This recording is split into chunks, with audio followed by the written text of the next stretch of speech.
Where's your emergency? What's going on there? I just tried to wake up my daughter for school, and she has no pulse. How old is she? She's 16. You said that she's non-responsive? Yeah. They say that all is fair in love and war. But does this also apply when a lover cruelly ends the life of his supposed first love? In today's video, we'll be looking at an intriguing yet disheartening case. The case of Emma Walker and Riley Gaul. My name is Zach, and you are watching Crime Origin. Emma Jane Walker was born on March 28, 2000, to Jill and Mark Walker. Born in Knoxville, Tennessee, Emma's only sibling was Evan Walker, her brother. Growing up, Emma was described as a vibrant and warm-hearted girl. When the time came for her to attend high school, Emma attended Central High School, also in Knoxville, and in no time, she became quite popular. Emma's popularity grew quickly because it wasn't very common for freshmen to make the cheerleading team in high school. But she, however, was able to, and many people found that impressive. One Friday night, there was a football competition between two teams. And as expected, the students of Central High School had gone out in numbers to the football stadium to support their own. Emma, who was 14 at the time, was dutifully carrying out her job as a cheerleader. Along with other cheerleaders, she contributed to keeping the game's energy level as high as it could. Meanwhile, from the stands, a teenage boy named Riley, who wasn't a freshman, had been watching Emma all night, and it's safe to say he was smitten by her. Interestingly, Riley already had a girlfriend, but that didn't stop him from pursuing Emma and making her fall for him. He even broke up with his girlfriend at the time so he could be with her. Since her feelings were mutual, Riley and Emma began dating shortly after. Eventually, Emma introduced her boyfriend to her parents, who thought nothing bad of Riley and welcomed him with wide arms.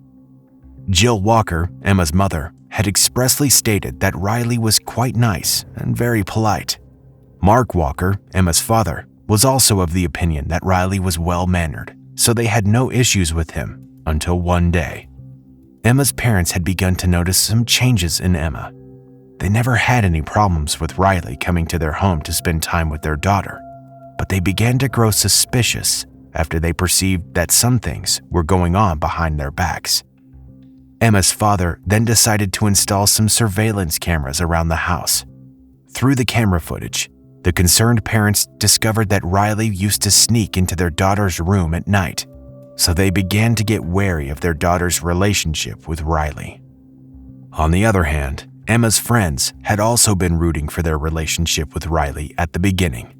However, they later began to notice something odd about Riley. When he had just gotten into a relationship with Emma, he barely communicated with them. Thinking nothing of it, they thought he was probably being shy. They concluded that if they gave it time, Riley would come around.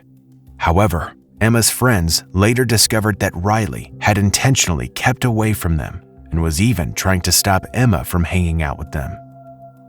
As time passed, Emma's friends began to notice how controlling Riley was over her. For every second Riley spent with Emma, his clinginess and possessiveness grew, and this worried everyone around them, including Emma's parents. On several occasions, the two broke up, but quickly got back together. Their on and off relationship continued and was able to survive 2 more years. Thanks to the dynamics of their unhealthy relationship, the pair quickly became the classic king and queen in high school who would break up today and make up tomorrow. The people who knew them described them as really dramatic and recalled times when they would publicly argue over Snapchat posts and text messages. More red flags. Despite the long duration of their relationship, Riley still did not put a hold on his possessiveness, as it only seemed to grow worse. As time passed, Emma got a job in a supermarket, and on several occasions, Riley would wait outside the supermarket for hours while she worked, just so they could leave together. Riley continuously kept this up until Emma's friends thought it was time they spoke to her about his behavior. They did, but sadly, Emma brushed everything off, and only did whatever she wanted to do. Even after Riley began sending abusive and aggressive messages to her on Snapchat. Riley would send her messages saying that he hated her and everything about her, and that she was the biggest bitch he had ever met. One day, Emma's mother had been going through Emma's phone after multiple failed attempts to convince her to stop whatever relationship she had with Riley. While doing so, she found a particular hate message that Riley had sent to Emma. In the message, Riley had told Emma that she was dead to him and that he'll see her name in the obituary. Determined not to take things lying down, Emma's parents had questioned Riley about that particular message, asking what it was all about. But Riley defended himself, saying he was only angry. And thus began the cycle.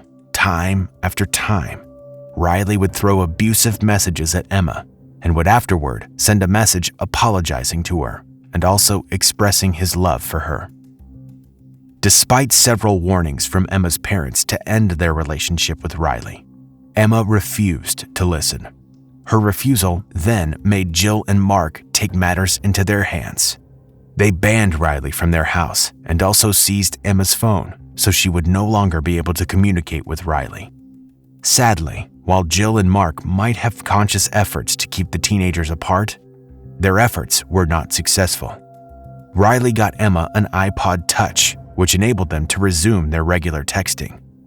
The constant warning from Emma's parents to stay away from Riley only succeeded in making Emma think that they were being unfair to her boyfriend, and that it didn't help that Riley also knew how to make her feel like he was the only one on her side.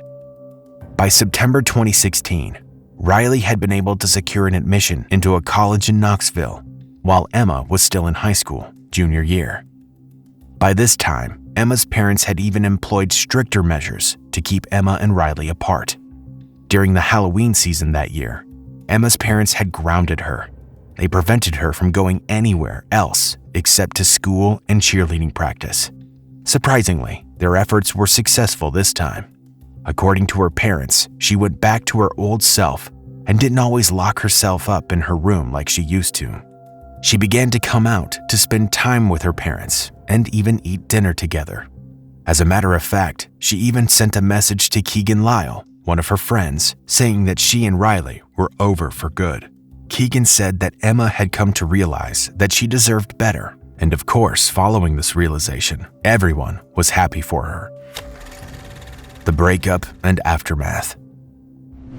On the other side of the coin, Riley appeared to be the only one who was bitter about the breakup. After Emma ended their relationship, he tried to kill himself by swallowing Vicodin pills. According to his friends, he was always moping around, saying he felt depressed and that he wanted to hurt himself. On November 18, 2016, Emma had gone to a friend's for a gathering. At about 11:30 p.m., she arrived there with a classmate, Zach Green, and took him aside to share with him the strange messages she was getting from an unknown number. One of the messages read that if she didn't want to see a loved one get hurt, it was best she came out alone. The messages kept pouring in until one came in that said they, whoever was behind the texts, had dropped Riley outside. Emma and Zach then went outside, and of a truth, they found Riley face down around a ditch. Riley then raised his head, looking confused, and asked Emma where he was. Emma told him that their relationship had already ended and that he should leave her alone. Following this revelation, Riley walked off, seemingly dejected. When asked how he ended up in the ditch, Riley had told his friends that he was kidnapped, but when they tried calling the police to inform them, he had objected. The next morning, Emma went home. However, she began texting her friends moments later that someone was outside her house. She said that the person was all dressed in black and went over to her door and rang the doorbell for a really long time before the person left. Out of fright, she then texted Riley saying that although she hated him, she needed him at that point. In no time, Riley was at her house comforting her. Shortly after, Jill Walker then came in and, on seeing Riley, insisted that he left her property. She then asked Emma if she didn't find it strange that Riley was just around the corner at the same time someone dressed in black had been at their door. But Emma persisted that it wasn't Riley. For a while, it appeared that things were a lot calmer at the Walkers. Emma sent a message to Keegan about an assignment, then fell asleep around midnight. The next morning, which happened to be a Monday morning, on November 21st, 2016, Jill had gone into Emma's room to wake her up so she could prepare for school. But Emma did not respond. Jill then checked to see if she could find a pulse, but didn't find anything, so she called 911. The police came, and at first they suggested that she had probably committed suicide. Eventually, however, they found out that Emma was indeed murdered. They were searching outside the house and found a bullet hole, which was about shoulder high. The police also found double shell casings, which revealed that 2 bullets were fired. The second bullet hole was found on the other side of the house, approximately a similar height as the former. The police began to carry out investigations that day. For every person they investigated, Riley's name would come up. So they decided to pay close attention to Riley after Emma's death. Riley's friends also began to notice some changes in him. So much so, they decided to share with the police a secret that Riley had shared with them the day after he had been allegedly kidnapped. He told them that he had stolen his grandfather's gun and that he wasn't going to shoot himself.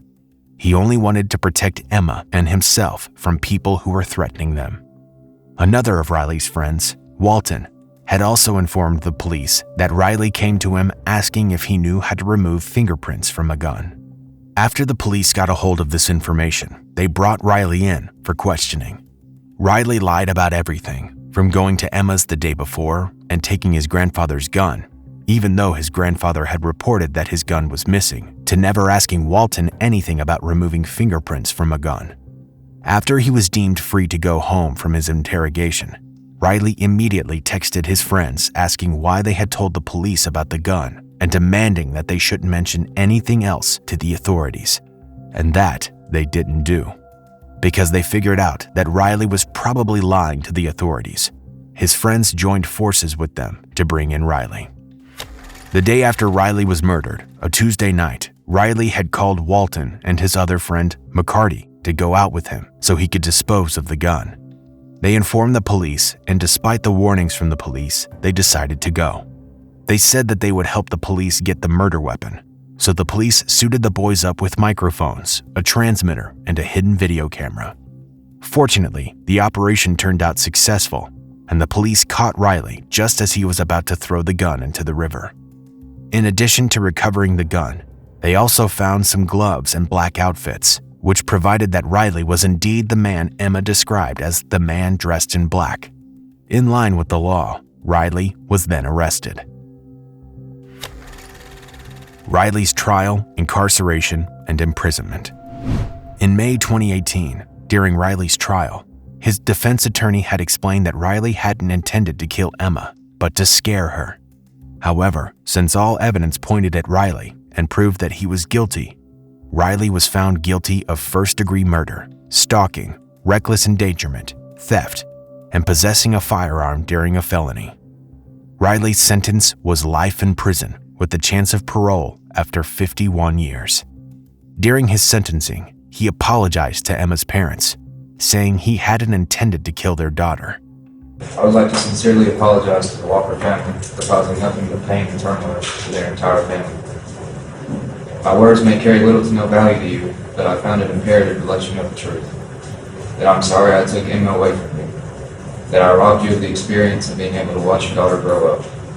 Again, I'm sorry. Riley is presently serving his sentence in Tiptonville in Northwest Correctional Complex, Tennessee. If you found this story compelling, don't forget to like the video, comment your take down below, and subscribe to the channel. Also, hit that notification bell in order to stay up to date each time we reveal a new shocking case.